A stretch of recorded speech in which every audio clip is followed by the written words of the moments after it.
Hi, Cedric. So I just want to ask you a few questions around retrospectives. Starting off with, what does a retrospective mean to you? For me, a retrospective is really a time for the project team to reflect on the work they've done within a period. Um, so, you can have a retrospective at the very end of a project, but it's actually much more valuable to have a retrospective regularly throughout a project. Because if you're reflecting, understanding issues that you're having, it gives you a chance to address them before the work's completed, and it allows you to improve as you progress through a project. So a retrospective really is time out at a regular period every 2 weeks, every month, just to actually analyze the team's performance. With the goal of actually optimizing both team dynamics and the way they work. Okay. And how do you see a retrospective being different to, for example, an end of project review?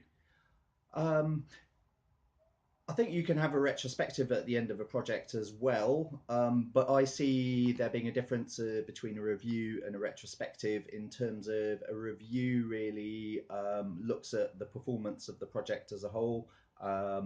Did our final outcomes match the targets we set to ourselves?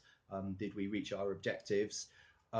Whereas a retrospective is more looking at the team performance with the idea of improving actual team productivity and efficiency. So, not just the outcomes of the project, but also how the project is worked on. Okay. And are there any primers that you use to get people in the frame of mind to have an open or regular bit of feedback, i.e., making sure people are clear about intended outcomes? It could be celebrating success, or that could be making sure you've captured the right lessons learned to take into the next period. Sure. At its most basic, a retrospective can be literally what went well and what didn't go well.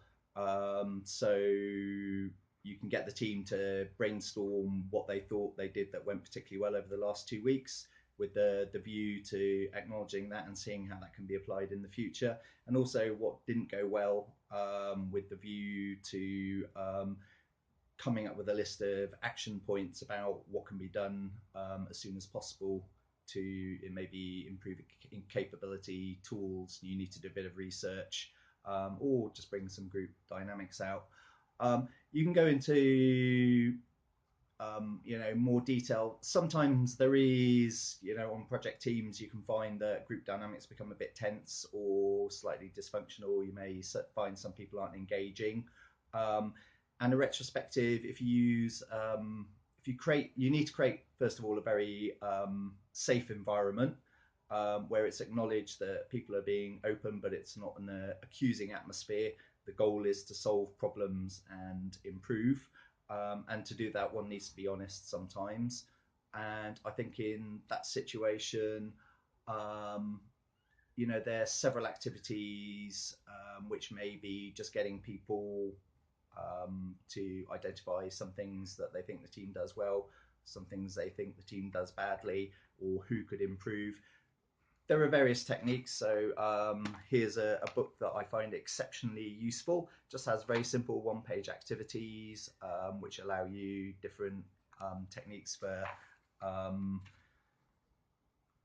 they're almost like different exercises for running a retrospective, anything from 30 minutes to an hour. Another thing I find quite useful are a simple pack of cards called retrospective cards, and you can literally get the team to pluck one out at random. And you may have a simple activity such as this, which is try coming up with at least 7 different ideas before deciding on anything in order to encourage creativity. So, if the team are feeling they're becoming a bit staid, or just churning out the same old work, it may be something to fire the creative cylinders, start looking at different ways of approaching problems, how to achieve more through less effort. Here's another one. When looking at your behaviors as a team, how might you say that you are creating or contributing to your own difficulties? So, this may be a card which allows people the space to express their frustration with other team members, and team members' behaviors, but in a safe way. Great. Thanks